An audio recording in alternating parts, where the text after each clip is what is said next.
Og þá það næsti fyrirlestur, það hún Brynhildur Bjarnadóttir, dósent við Háskólann á Akureyri, sem heldur fyrirlestur sem nefnist kolefnisbinding og vöxtur, nei, ég fór vitlaust, viltu ekki halda hann? Já, hann heitir Endurskinnshæfni ólíkra gróðurlenda. Gjörðu svo vel.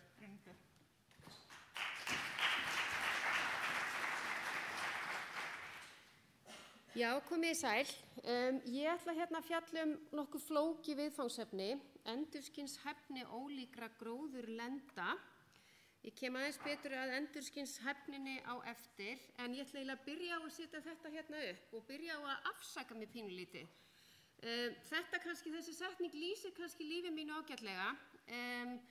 Ég stóð nefnilega hérna á fagráðstefnu skógræktar fyrir nákvæmlega 7 árum síðan og flutti erindi sem bar akkurat þennan sama titil. Og þá einhvern veginn endaði ég síðustu glæruna, ég var sem sagt að kynna verkefni svolítið þá og endaði síðustu glæruna svona á að ég kæmi nú bara ári með niðurstöðurnar. Svo líða sem sagt 7 ár og ég fyrir að hugsa hvað gerðist í lífi mínu, hvernig má það vera að eitthvað sem ég ætlaði að gera á 1 ári tók mig 7 ár. Ég hef kannski ekkert svar við því, ég ákvað að prófa að hendin í gervigreindina eins og nemendum mínu gera gjarnan, þeir gera það kannski aðeins of núna, mynd af miðaldra konu að reyna einhvern veginn að vinna í gögnunum sínum og þetta sem sagt myndin af mér síðustu 7 ár, að reyna að finna tíma til að komast í þessa gagnavinnu, ég hérna hlaupandan á eldavélinni og svo fór ég allt í einu að hugsa, en ég með meðhöfund og það Bjarni Diðrik, okkar allra besti, hvað hann búinn að vera að gera síðustu 7 ár? Og þá hérna setti ég inn í gervigreindina extremely busy professor. Og þetta sem sagt líf okkar Bjarna síðustu 7 ár. Þannig að við tökum þessu bara svona. En ég sem sagt loksins komin með pínu niðurstöður að sýna ykkur, kannski ekki alveg fullbúnar og það ekki búið að birta þær, en það mun koma að því. Þetta allt saman hænuskref. Ég ætla sem sagt að tala endurskinnshæfni. Albedo heitir þetta á ensku og endurskinnshæfni, þetta í rauninni bara mælikvarði á eiginleika tiltekins yfirborðs til að endurvarpa sólarorku sem lendir á yfirborðinu. Því lægri endurskinnshæfni, því lægra albedo, því minna verður endurkasti sem þýðir að meiri orka að berast inn í vistkerfið. Þetta bara eitthvað sem við þekkjum og vitum úr fræðunum og yfirborð lands hefur ólíkt endurkast. Skógur endurvarpar að öllu jöfnu 10–20% af þeirri sólargeislun sem lendir á honum, meðan að snjór endurvarpar 70–90% af þeirri sólargeislun sem á honum lendir. Og þetta bara sýnir munin á bara yfirborðinu, dökkt versus ljóst yfirborð. Skógar og endurskinn, skógar orka sólarinnar sem berst eða inngeislun eða orkan frá sólinni auðvitað eins og við vitum drifkraftur alls þess sem gerist í vistkerfunum.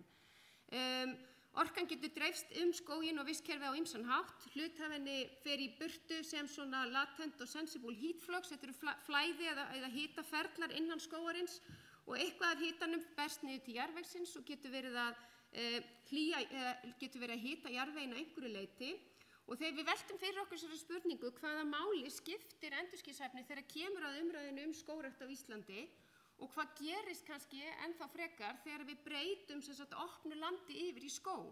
Getur verið að þetta dökka yfirborð skóga sé jafnvel að hafa einhvers konar neikvæð áhrif á hlýnun. Og það þegar við veltum þessum spurningum fyrir okkur þá kemur í ljós að við eigum engar rannsóknir á þessu á Íslandi nema þá bara þessa sem ég ætla að segja ykkur aðeins frá núna. Og við þurftum í rauninni þegar umræðan var sem hæst hérna fyrir svona 10–15 árum þessi mál í alþjóðasamfélaginu, þá vantaði okkur bara gögn hér á landi og okkur langaði að skapa verkefni þar sem við værum að vinna með raunverulegar íslenskar aðstæður. Staðan hér sú að við erum með nokkuð hafrænt loftslag, við erum ekki með mjög stöðuga snjóþekju yfir veturinn á Suðurlandi þar sem að þessi rannsókn fór fram, sem ég kem aðeins betur að á eftir. En við vitum hins vegar að við erum með umtalsvert flatarmál á landinu sem eru svona dökkar auðnir með nokkuð dökkt yfirborð. Þannig að við ákváðum að fara yfir í verkefni sem snerist að bera saman ólík gróðurlendi. Og þessi umræða sprettur öll upp úr vangaveltum sem komu fram fyrir það bil 10–15 árum síðan þar sem að því var haldið fram að endurheimt gróðurlenda með sem sagt nýskógrækt og landgræðslu og þá er verið að vísa í norðlæg svæði eins og hér á Íslandi, innir hreinlega ekki gegn hlýnun andrúmsloftsins, heldur gæti jafnvel auki gróðurhúsaáhrif vegna breytinga á endurskynshæfni. Og þetta voru kenningar sem að fengu svolítið byr undir sína vængi á þessum tímum og ég vitna hérna í grein sem nú orðin dálítið gömul núna og það var birst fullt af vísindaniðurstöðum eftir að þetta var sett fram.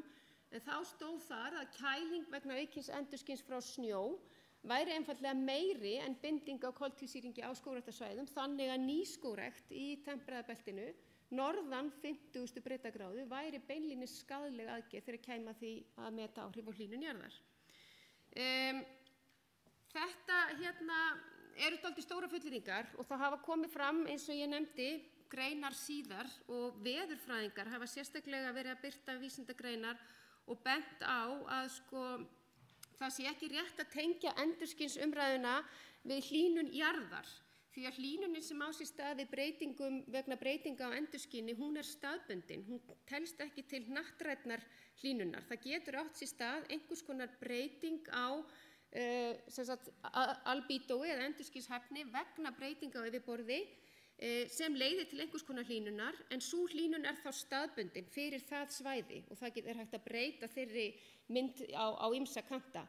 En hnattræn hlýnun og það er hins vegar náttúrulega eins og liggur í orðinu hnattrænt vandamál og þar kemur þá binding, kolefnisbinding mjög sterkt inn. Þannig að það þarf að skilja þess á milli þarna hlýnunar og hnattrænnar hlýnunar. Ég ætla aðeins að sýna ykkur hvernig þetta rannsóknarsvæði okkur lítur út. Við sem sagt vorum að vinna í Þjórsárdal á Suðvesturlandi, fundum okkur rannsóknarsvæði þar. Þarna eru veðurfarsskilyrði eins og ég nefndi áðan, nokkuð kannski frekar þannig að snjór liggur ekki á jörðu í mjög langan samfelldan tíma yfir veturinn. Mælingar í þessu verkefni hófust árið 2012 og stóðu yfir í nokkur ár. Við eigum gögn sem að ná yfir meira en 1 ár, ég ætla bara að sýna ykkur 1 ár hér, vonandi getum við í framtíðinu unnið með að sjá hvort við fáum breytileika milli ára. En við völdum okkur sem sagt á þessu svæði 4 gróðurlendi, sandauðnir, uppgrætt land, sem sagt land sem einu sinni var svartur sandur en búið er að uppgræða og var að mestu leyti orðið einhvers konar graslendi. Nú svo er þarna að finna náttúrulegan birkiskóg og við settum mælitæki þar inn og svo eru gróðursetti barrskógar líka. Þannig að við vorum með þessi 4 vistkerfi og bara rétt til að sýna ykkur, hér eru svona lítur sandauðnin okkar út, það er í rauninni nánast bara engin gróður í henni, þetta er bara svartir sandar. Uppgrætalandið, þetta er fyrst og fremst kannski graslendi, búið að fara þarna inn og ná upp ákveðnum jarðvegi og gróðurþekju ofan á. Náttúrulegi birkiskógar, þeir líta svona út, bjartir að sumri til og dekkri að vetrum og þetta endurspeglast einmitt í gögnunum eins og við munum sjá á eftir og svo voru það þá gróðursettir barrskógar. Við vorum inn í 2 grenireitum og 1 furureit og við reyndum að byggja upp alltaf sem sagt vera með 3 endurtekningar af hverju gróðurlendi. Við lentum aðeins í því að mælarnir okkar biluðu þannig að það sem er á bakvið gögnin er svona aðeins mismikið af upplýsingum. Við gróðugreindum botngróðurinn og hér er þá sérstum þetta á sandauðnunum eru þetta ekki mikið gróður, uppgrætalandi þar er fyrst og fremst svona mosi og jurtkenndur gróður og svo var þá skógarbotninn, þarna er sérst ekki skógurinn sjálfur inn í þessum tölum, heldur er þetta bara botngróðurinn, það var fyrst og fremst að ræða bæði jurtkenndan gróður og mosa. Þannig að þá ætlum ég að sýna ykkur hérna það sem að býr til albítótölu eða endurskinstölu er í rauninni sambandið á milli inngeislunar og útgeislunar. Þetta er bara einföld deiling þarna, orkan sem kemur inn versus orkan sem fer út eða er endurkastað út úr kerfinu. Og hérna sjáum við gögnin mín byrja hérna í apríl og þetta er 1 ár. Og þetta eru sem sagt gróðurlausu svæðin, eða skóglausu svæðin, skulum við segja, ekki gróðurlausu. Hér er vissulega sandauðnin og þið sjáu að það er hérna yfir vetramánuðin eða yfir vetramánuðina og mér langar að vekja sérstaklega athygli á því, þá er inngeislunin á okkar breiddargráðu bara mjög lítil sem verður til þess að útgeislunin er líka mjög lítil og þetta verða allt saman mjög lágar tölur og nánast bara 0 vegna þess að það engin, eða inngeislurinn svo lítil. Og við sjáum hérna að það munur í útgeisluninni á milli þessara tveggja svæða. Það sem sagt Sandaunin, þar útgeislunin frekar lág, meðan að hún hærri hérna yfir sumarið hjá graslendinu. Þannig við sjáum hérna þetta sumarið, hæsti tíminn hér og svo dettum við hérna niður í veturinn. Byrjum í apríl og endum hérna í apríl aftur.